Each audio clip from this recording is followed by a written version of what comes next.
2023 Mazda CX9, courtesy of Jack Giambalvo Mazda in York, PA. For more information on their inventory, please feel free to check out the link in the description box below. And so we're in this one today because there are several changes for the 2023 model year, including a ton of new standard features, which of course we'll be going over in this video. Not only that, I remember always loving the steering feel of the CX9, and I can already tell you it is a heavy steering feel. I love it.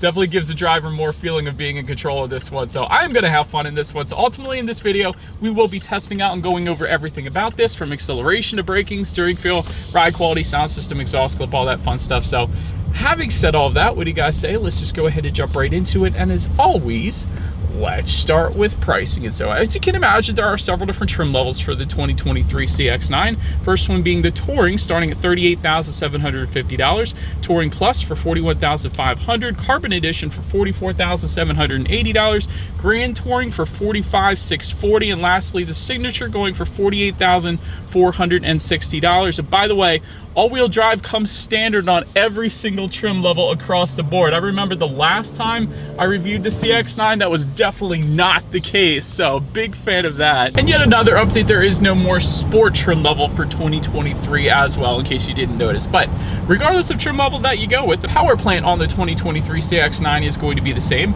Powering the beast is a 2.5-liter turbocharged inline 4-cylinder, putting out 250 horsepower at 5,000 RPM, 320 pound-feet of torque, coming in at 2,500 RPM, power sent to all four wheels through a 6-speed automatic with paddle shifters for the Carbon Edition trim level and up. So therefore we do have them today, so we will be testing those out as well. 0 to 60 is going to come in at approximately 7.2 seconds, red line 6,300 RPM, with MPG numbers coming in at 20 in the city, 26 on the highway, taking regular unleaded fuel. That's what's recommended, but those power numbers I just gave you, that was for the premium unleaded fuel. So there is slightly reduced power numbers if you would have put regular unleaded fuel. However, you can do that. But so that before we do any kind of fun acceleration or paddle shifter test here in the CX9, I wanted to mention to you guys the drive mode, or drive mode I should say, it's singular. There is a sport mode located directly to the left of the shifter. There's a little toggle switch for it, but essentially that'll adjust things like the shift points and the throttle response. So now having got all of that out of the way, what do you guys say? Let's go ahead and find a straightaway. Let's put the CX9 here to the test, and let's see how quickly the paddle shifters are going to react, and let's see how quickly we can get our new 2023 CX9 here up to speed. All right, so I got it in sport driving mode here. There actually is a manual shift mode. If you slide the shifter all the way to the left, that gives you full control over the shifting. So we're gonna test out the paddle shifters here. Let's see what we got.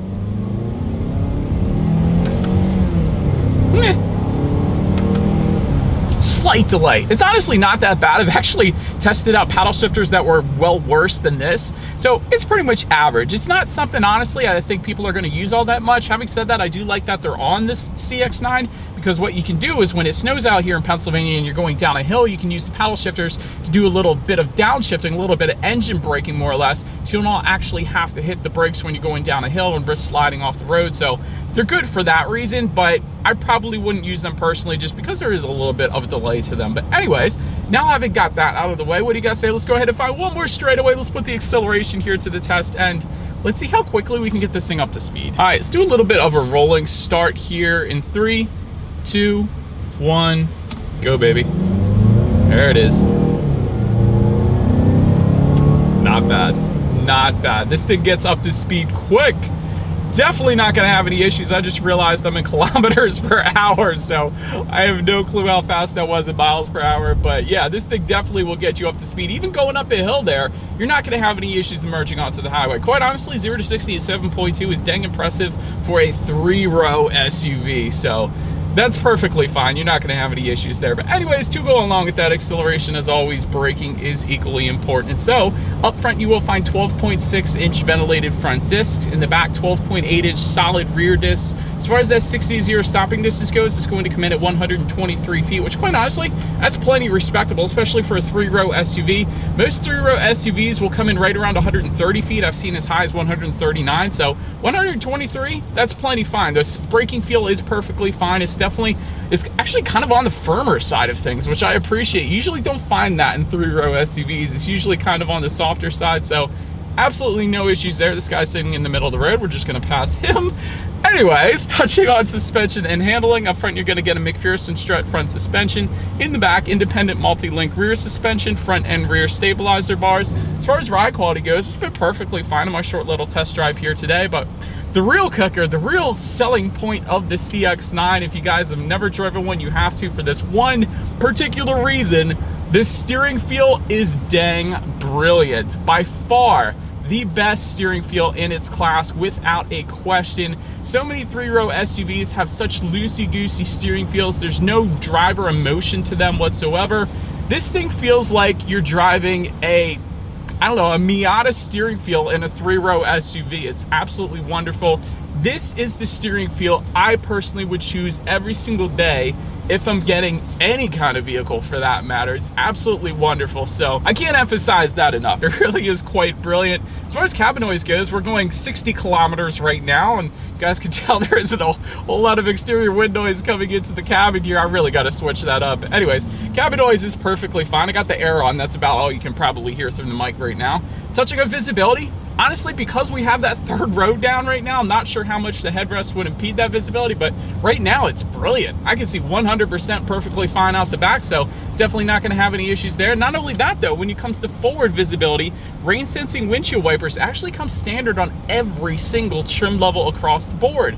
You don't always get that coming standard. A lot of times it'll be just found on the upper trim levels of other manufacturers, so big fan of that as well. And if you were to go with the Grand Touring or the Signature, you will get what I am currently looking at right now, which is a head-up display. You got your speed and speed limit displayed up on your windshield here, along with any safety features if it's needed. So that is pretty cool for forward visibility as well. But that pretty much rounds out the performance segment of this review, you guys. Let's now go ahead and take a look at the exterior of our brand new 2023 Mazda CX9. All right, and so here she is, you guys, the new 2023 Mazda CX9, finished in Snowflake White Pearl.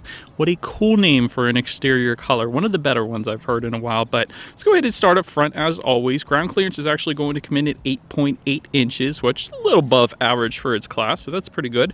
As far as where this one is made, it is made in Japan. You can tell by the J, the first character of the VIN there, so that is pretty cool as well. Chrome front grille will come standard on the Touring, Grand Touring, and Signature trim levels. However, if you were to go with that Touring Plus or Carbon Edition, you will actually get a dark front grille, so I wanted to emphasize that. Also though, if you go with the Signature trim, you're actually going to get a unique front grille with LED grille accent lighting. That's one of the coolest features that Mazda does on this CX9. I've seen that at night. It looks absolutely wonderful. But to the sides, LED headlights with LED daytime running lights do come standard on every single trim level across the board. So you got that added illumination at night, no matter what trim level that you go with. So we gotta love that. LED fog lights though down below, also coming standard on every single trim level across the board. And let me actually show you where they're at, because they're tiny.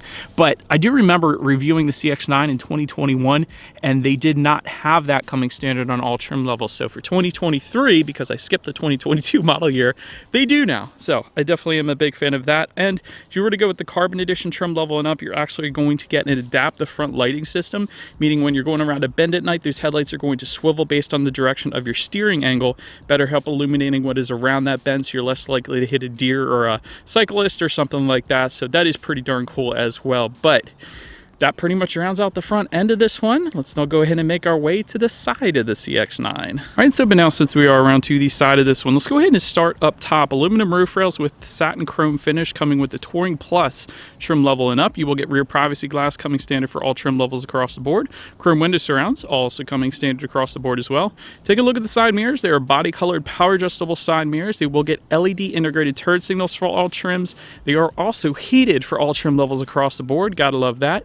Automatic power folding side mirrors coming with the Carbon Edition trim level and up. And by the way, of course, with the Carbon Edition, you're going to get gloss black side mirrors. I almost forgot to mention that. Otherwise, it's body colored, of course. Silver accents found in the side skirts for the Carbon Edition trim level and up, or I should say chrome accents. You guys can see those on the side skirts down there. Take a look at the wheel setup. They are going to differ slightly amongst the trim levels, of course. 18 by 8 inch aluminum alloys for the Touring. However, all other trim levels are going to get 20 by 8.5 inch aluminum alloys, varying in design, and also, again, they are a little bit wider for all other trim levels besides the Touring, so I did want to emphasize that as well. But very nice looking side profile here. Let's now go ahead and make our way to the back. All right, so but now since we are around to the back of the CX9, body colored shark fin antenna found all the way to the top there. Just below that, rear spoiler with an integrated brake light. Just below that, rear window wiper asphyxiated to the rear glass, of course. LED taillights, though, do come standard on every single trim level across the board, so you gotta love that. You do get some signature badging on the tailgate if you were to go with that signature trim level. Otherwise, as far as the differentiation goes, you're just gonna get all-wheel drive badging if you go with the all-wheel drive. I like the chrome accent piece tying together the two taillights there as well, but my favorite part, found all the way to the bottom here, you actually do get dual exhaust outlets with chrome tips. So many manufacturers these days are either tucking those exhaust outlets away or they're just not putting a finish to them. So dual exhaust outlets with chrome tips. So having said that, I do believe you guys know what we have to do next is always here is that exhaust clip.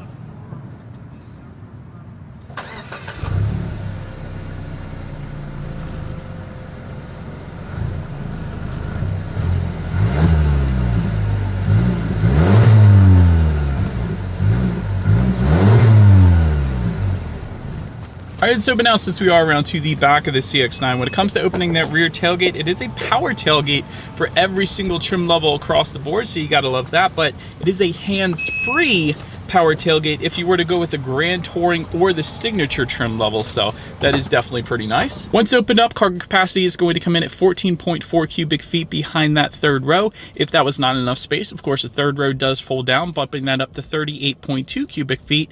Then with all rows folded, that is going to come in at 71.2 cubic feet. So there's quite a bit going on back there. There is some cargo lighting, of course. There's actually some in-floor storage, which you don't always get, even on three-row SUVs. So if you were to lift up underneath of that cargo floor, there is a little bit of in-floor storage there for maybe an ice scraper or tire inflator doohickey or whatever. 12-volt power outlet back there, and you do have some grocery bag hooks you can find back there then as well. But so then making our way to the rear seats here, third row legroom is going to come in at 29.7 inches, so right around the legroom of my old Ford Mustang GT. So for reference, I'm even 6 feet tall. This is how much space I have back there, so definitely better left for small children. I think you could probably fit a small child back there, but adults are not going to be comfortable in the third row. USB charging ports, though, this is where it's really impressive. You almost never find USB charging ports in the third row, even on the competition. So I love that Mazda put them back there because everyone's got devices. If you got kids, they got tablets and they want to keep them charged up. So you do have USB charging ports back there, cup holders back there as well. And by the way, third row comes with 2 seats in case anybody was curious. But then making our way up to the second row legroom, that is going to come in at 39.4 inches. Again, for reference, I am even 6 feet tall. This is how much space I have back there. You do have 2 more USB charging ports for the second row passengers, of course. You actually get a heated second row if you go with the Carbon Edition trim level end up, so we do have that. Captain's chairs now come standard for all trim levels across the board. It wasn't that way in 2021 when I last reviewed this. I know bench seating was available then, but I actually like the captain's chairs better anyway, so that gives a little pass-through for the middle people to walk into the third row if they wanted to, so that's pretty cool. Tri-zone climate control is going to come standard on all trim levels across the board, and one of my other favorite parts about this one, rear window sunshades coming with the Carbon Edition trim level end up. So if you got small kids or even a newborn coming home from the hospital, that is definitely going to be one that you are going to appreciate. So those rear window sunshades actually cover the entire window back there as opposed to like the ones you get at Walmart that clearly don't. But anyways, then making our way up to the front seats, 8-way power driver seat with power lumbar for all trim levels across the board. You will get a 6-way power adjustable passenger seat if you go with the Touring Plus trim level and up. Leather seating coming with all trim levels. Heated front seats coming with all trim levels yet again. Well done, Mazda, for that.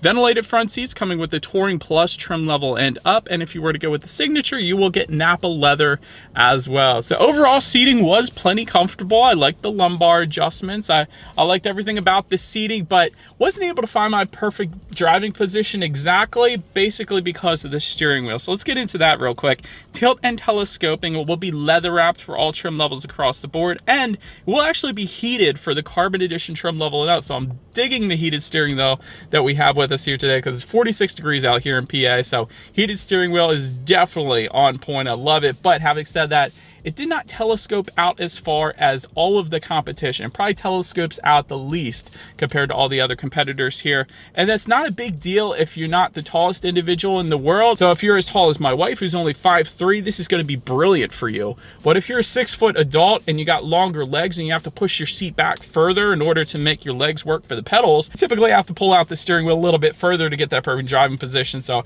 just want to emphasize that. Maybe if the steering wheel came out a little bit further, that would be pretty darn cool. But now let's go ahead and make our way to the startup. Let me start by showing you guys the key. You got your Mazda logo on the one side. All of your buttons though are located on the side of the key, but it is all keyless entry with a push button start. So all I'm going to do here is simply keep the key in my pocket and press that engine start button located directly to the right of the gauge cluster there. And so once started up, tachometer is all the way to your left, speedometer is front and center, and then all of your fuel information is going to be found all the way to the right there. But there is an info button found on the left side of the steering wheel that is going to give you the ability to search between a bunch of different things within the digital speedometer, like how many miles you have left until you hit empty. There's of course just your traditional speedometer, trip A, trip B, of course. It's also how many miles you have left until you actually need your next oil change. I absolutely love that feature because it's not every 3,000 miles anymore, especially if you use synthetic oil. So we got 6,600 miles left until our next oil change. So that is pretty darn cool as well. So overall,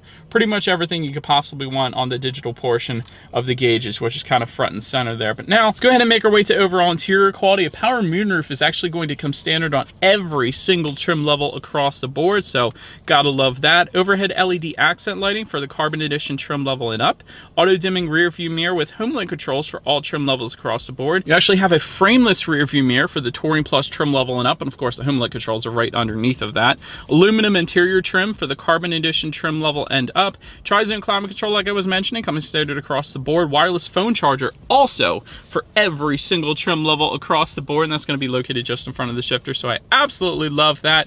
Honestly, interior quality is perfectly fine. I like the gloss black finish right around the shifter as well, and I like the leather shift boot, so everything is very high quality. Mazda typically does that, so it definitely looks quite nice. Just behind the shifter, you have an electromechanical parking brake. You have a couple cup holders, of course, and within the center armrest, you have a couple more USB charging ports and a little bit of storage. Not the most I've seen for a 3-row SUV, but it should be enough. But overall, interior quality is 100% perfectly fine for me, especially for the class that it's in. But now, let's go ahead and make our way to the infotainment screen. Funny thing about this infotainment screen is Mazda has done in the past 10.25 inch. Let me start by mentioning that, but it's not touchscreen. So everything is controlled by using a circular dial and buttons located directly behind the shifter. So it is something that you probably would take a second or two to get used to. But having said that, I'm sure you would get used to it.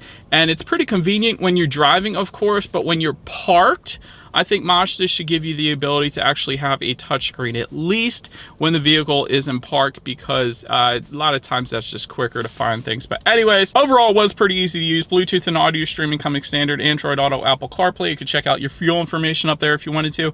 Factory navigation system is coming on the Grand Touring and Signature trim levels. And of course you can check out your radio information up there. And so when it comes to the sound systems, for the Touring and Touring Plus, you're going to get 6 speakers, but for the Carbon Edition trim level and up, you're going to get a 12-speaker Bose surround sound system. That's the one we have today. I absolutely love that. My kids are into music like crazy, so they would absolutely love this, I have a feeling. But having said that, I haven't tested it out yet, so let's go ahead and turn on the radio, see what we got playing today, and let's test out our Bose sound system that we have with us here today. Yeah, man, my kids will love that. Ton of bass. I absolutely love that it put a Bose sound system in the CX9 because kids like music too, man. And Bose is a very reputable company. I actually had a Bose sound system in my Infiniti G35 Coupe back in the day, and it never failed me, never broke. And I took that car to like 150,000 miles. So that is definitely a very reputable sound system. Again, ton of bass, plenty of clarity. That is a great sound system for the CX9. But anyways, last thing I wanted to mention to you guys on the infotainment screen is when you do put this thing in reverse, you will find a very high definition rear view camera, very high definition, letting you know who or what is behind you. But you also get a 360-degree monitor if you go with that Grand Touring trim level and up. That's going to be that little screen to the right. letting you know what is completely all around you, which is always is going to lead us into safety. And so to start, IIHS Top Safety Pick Plus, which is the very highest designation given by IIHS, of course. Front side curtain airbags do come standard. In the back, you're going to have latch, aka lower anchors to tethers for children for the rear car seats, rear child door locks, tire pressure monitoring system, but also coming standard, blind spot monitoring system with rear cross traffic alert, lane keep assist, lane departure warning, smart city brake support with pedestrian detection, smart brake support with collision warning, and adaptive cruise control with stop and go as well. That's a good bit. Then if you were to go with the carbon edition trim level and up, that is going to add to that front and rear parking sensors, driver attention alert, and reverse automatic braking then as well. So overall, when it comes to my final thoughts here of the CX9, this is the best driver's three-row SUV that you can get in its class right now. I'll say in this class because obviously like Porsche and the new Ferrari SUV coming out is gonna, you know, anyways. Best driver's SUV in this class without a doubt. Great safety. The IIHS Top Safety Pick Plus is the highest safety rating, so you can't get better than the CX9 with three-row SUVs. Quick SUV as well, actually, for the three-row. So I definitely like the acceleration on this thing. And of course, that Bose sound system I was a 100% big fan of as well. As far as room for improvement goes, it does have less space than its competitors. So personally, I think Mazda needs a larger SUV to compete with others like the Palisade, like the Pilot, like the Highlander. I think it just needs a good bit more space to be competitive, at least here in the US market. I'm sure in Japan it's absolutely crushing it, but in the US, we need bigger SUVs. I'm just saying. Full digital gauge cluster, I think would look pretty darn cool on this one as well. But having said that, I'm fine with analog gauges. I just like the digital gauge cluster for full customization, different colors, different loadouts, things like that. And multicolor ambient lighting, I always like to recommend for three-row SUVs, especially because kids love playing around with the ambient lighting colors, so I'm just gonna put it that way. And a lot of its competitors do get that, so I wanted to mention that as well. But anyways, let me know what you guys think of the CX9 in the comment section below.